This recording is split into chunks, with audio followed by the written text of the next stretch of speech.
Let's do it. Let's do it. All right. Let's Enjoy, man. Spotlight moment. eaJ, get it up. Give it up. Give it up.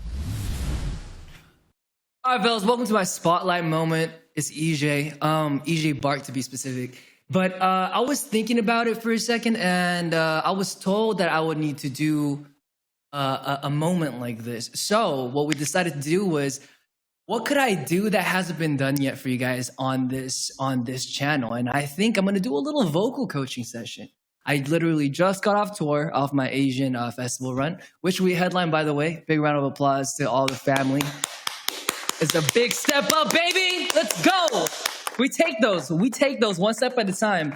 But I didn't want to actually give you a vocal lesson, but let me just run you through a day in the life of getting ready for a show. Since I've just done 4 of them and I just got off a little leg of that, let me go through it. Just for people who may have some questions or may want to get into the field, what does this entail? Let's begin.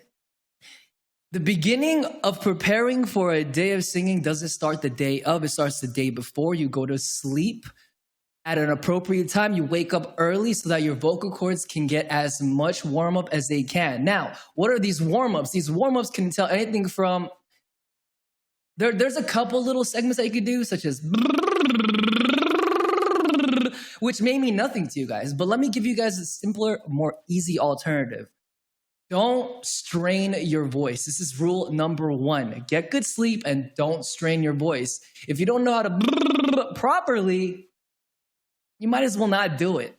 Talking's a really good way of opening up your vocal cords, and just talk at a normal, I would say, vocal temperature, if that makes sense, as you normally would. Now, day you wake up, what do? You get up early, you go exercise.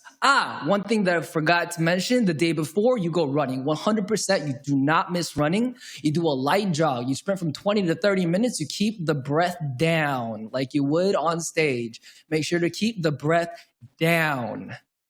If any of this makes sense. How about vocal fry? Don't worry about it. Don't know anything about vocal fry.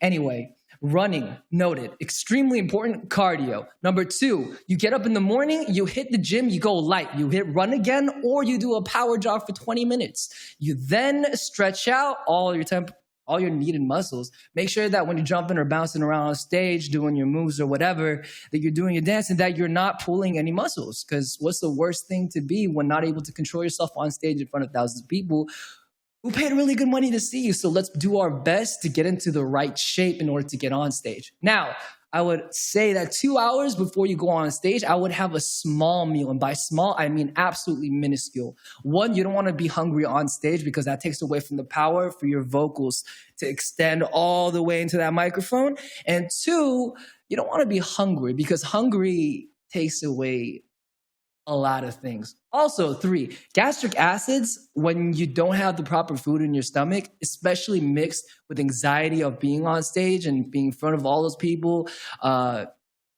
million things running through your mind at once. But make sure to eat 2 hours, and I would say something very small, very, very light, just to fix your stomach.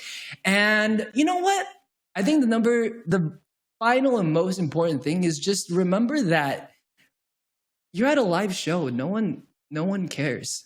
Everyone's there to have a great time. And if you have a good time, chances are